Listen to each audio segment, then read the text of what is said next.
saya mohon kepada Bunda Ratu untuk mendatangkan ombak, ya, ombak datang. Nanti kalau ombak datang besar, tolong kepalanya nunduk ya. Kena saya semua mohon ya. sama Ibu Ratu nanti biar didatangkan ombak yang agak besar. Ada telur gede. Iya. Tadi Cesan lihat ya, itu kayak semacam ada kayak kereta, terus ada kayak cewek, tapi cantik banget. Cantik banget. Bercahaya dia.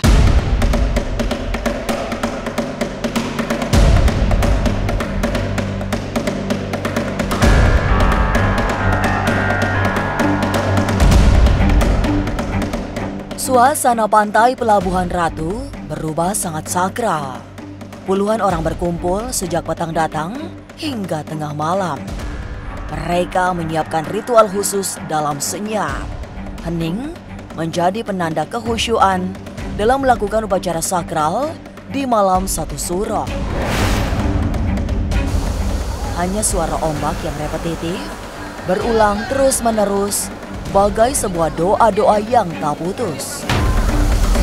Tapi benarkah saat prosesi mandi di tepian laut yang dilanjutkan mandi kembang terjadi ombak besar? Jangan dulu berlalu, masih akan banyak keganjilan terjadi di sini. Dan jangan lupa subscribe, like, share, dan komen agar tak ada yang terasa ganjil di sekitar Anda.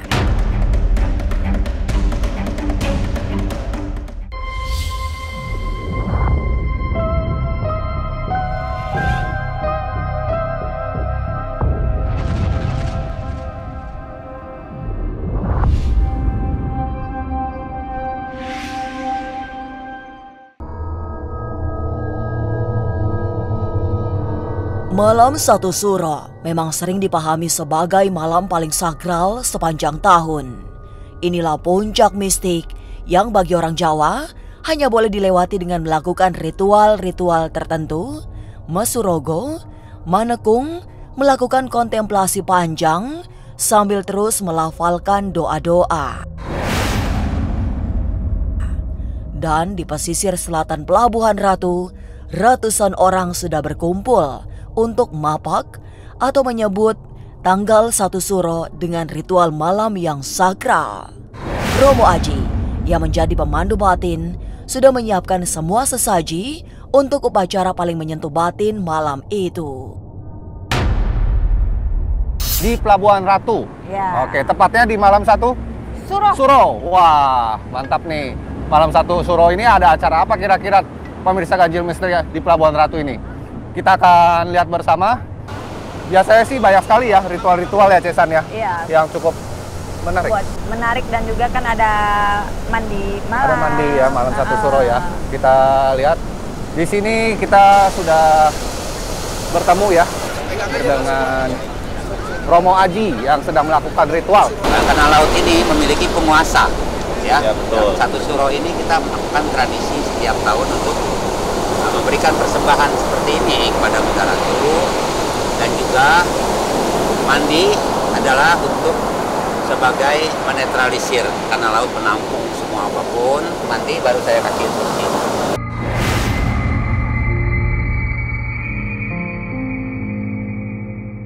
Setelah sesaji disiapkan, kemudian didoakan, Romo Aji mulai memberi aba-aba untuk mendekat ke air laut.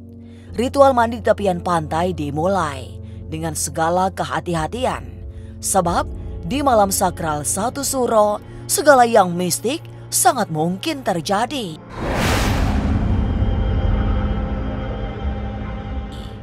Setelah semua membasuh diri dengan air laut, satu demi satu, dibersihkan dengan guyuran air kembang setaman yang berfungsi sebagai penyempurna ritual pembersihan batin.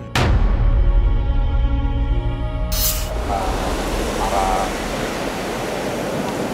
tamu yang sudah melakukan permohonan.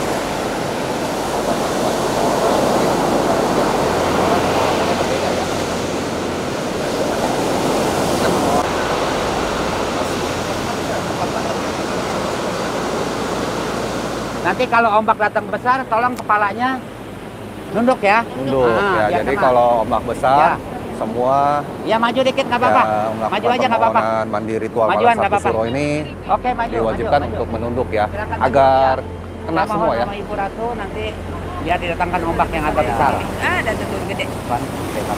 Iya, iya. Sekali. Iya, tuh. Iya benar. Wow, Oke, airnya oke. ya ombaknya Kalau makin udah besar tiga ya. kali, Jadi pemirsa Ganjil Misteri bisa dilihat ini ya para tamu sedang melakukan mandi malam satu suro. Ya, jadi kalangan ini banyak sekali. Galonnya di mana?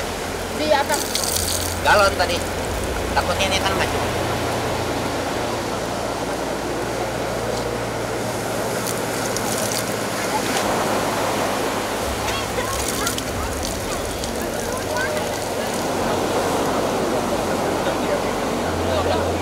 Kalau ya saya rasakan sih ini ya cesan ya.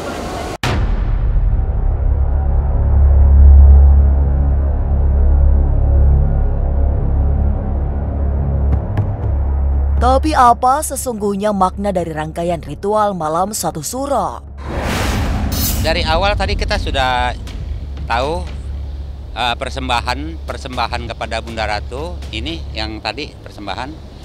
Kemudian kita suruh umat kita berdoa ya apa yang diinginkan kepada Tuhan juga kepada Bunda Ratu penguasa laut selatan. Lalu setelah itu kita mereka mandi dengan mempersembahkan bunga sedap malam tadi ke sana di Larung, kemudian mereka mandi. Setelah mandi, saya mohon kepada Bunda Ratu untuk mendatangkan ombak, ya, ombak datang seolah di blessing. Ya, saya mohon 3 kali ombak besar, kepalanya masuk. Setelah itu sampai sini saya blessing lagi dengan air bunga. Air bunga, kemudian saya berikan kelapa, air kelapa hijau untuk diminumkan ya sebagai untuk ya sifatnya membersihkan. Kelapa hijau juga baik juga sih untuk penyakit.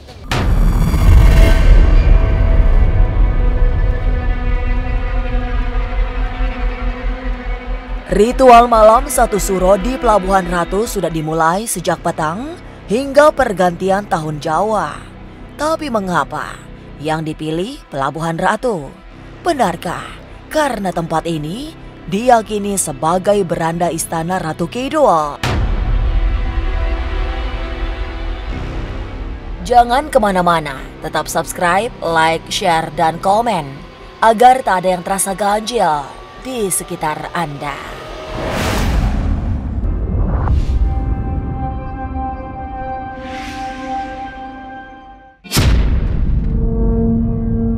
Malam satu suro dalam penanggalan Jawa merupakan detik-detik terakhir sebelum pergantian tahun. Selalu dilewati dengan ritual-ritual batin, karena inilah saat paling keramat yang harus diisi dengan upacara pemunajatan pada Tuhan.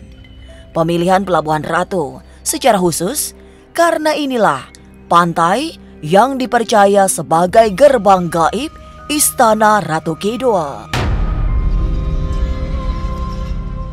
Kalau misalnya tidak ada perbedaan, tidak mungkin orang melakukan ritual seperti ini.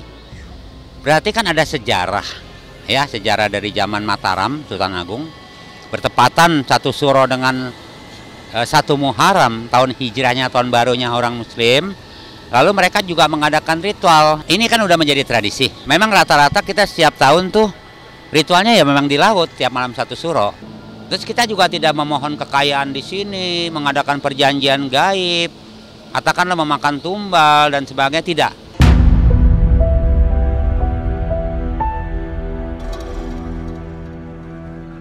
Selepas tengah malam ritual selesai, dalam suasana sakral, mereka seperti tak merasakan dingin, meski kuyup oleh air laut, serta tiupan angin pantai. Sebaliknya, semua merasakan kesegaran, serta kekuatan baru. Beberapa orang yang sudah pernah mengikuti ritual ini tidak hanya sekali, selalu merasa ada energi batin yang kembali kuat. Lebih bebas, lebih seneng aja. Terus kayaknya lepas aja masalahnya. Udah lama sih, 3 tahun lebih mah ada kali. 4 tahun. Iya, Ya usaha, karir saya lebih bagus, kehidupan jadi lebih baik. Malam Satu Suro di pantai selatan di wilayah Pelabuhan Ratu, Sukabumi, Jawa Barat terasa sangat sakral. Ombak yang pada malam hari biasa lebih deras tiba-tiba landai. Hanya sekali saat Romo Aji mengajak peserta ritual mandi air laut, ada 3 kali ombak besar yang seperti bergulungan.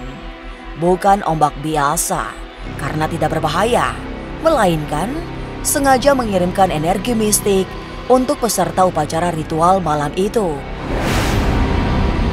Karena kan tadi tidak terlalu besar ya untuk ombak ya, karena dari Sang Romo juga sudah melakukan ritual permohonan seperti itu. Jadi mungkin sekarang kan sudah tidak ada acara ritual mandi, ya mungkin dibesarkan lagi seperti itu.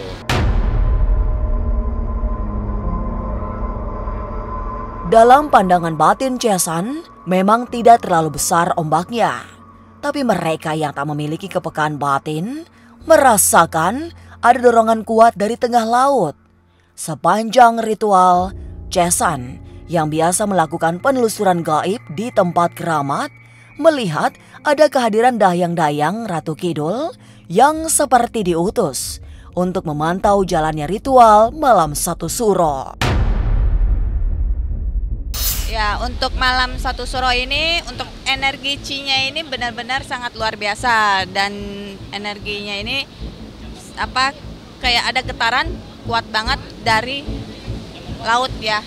Saya juga lihat ya ada cahaya ya. Iya. Ada cahaya dari tengah laut itu, Chesan. Iya. Itu apa tuh, Chesan? Itu cahaya itu tadi Chesan lihat ya, itu kayak semacam ada kayak kereta, terus ada kayak cewek, tapi cantik banget. Cantik banget. Bercahaya dia. Tadi yang saya lihat sih itu bukan sosok dari Ibu Kanjengnya, melainkan dari dayang-dayangnya Ibu Ratu.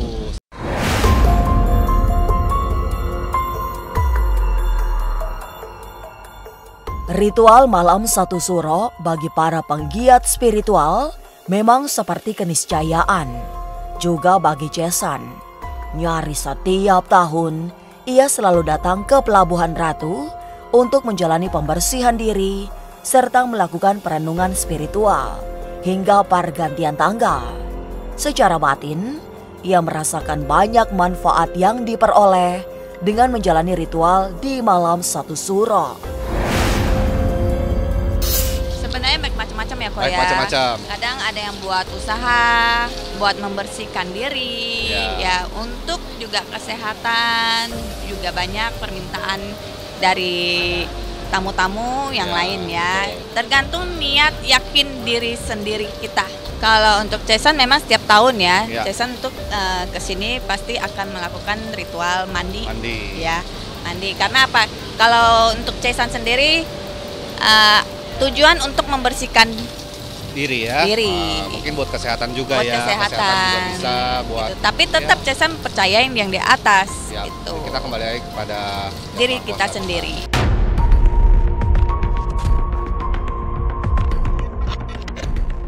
Perjalanan batin dalam melewati malam Satu Suro menjadi pengalaman spiritual yang hanya bisa setahun sekali diresapi. Banyak manfaat dirasakan, bahkan oleh mereka yang tidak memiliki kepekaan indrawi. Inilah ganjil yang akan menguak berbagai misteri di alam nyata dan tak kasat mata. Sampai jumpa pada episode selanjutnya dengan kisah-kisah ganjil setiap hari Senin, Kamis, dan Jumat pukul 5 sore. Tapi sebelumnya, jangan lupa subscribe, like, share, dan komen agar tak ada yang terasa ganjil di sekitar Anda.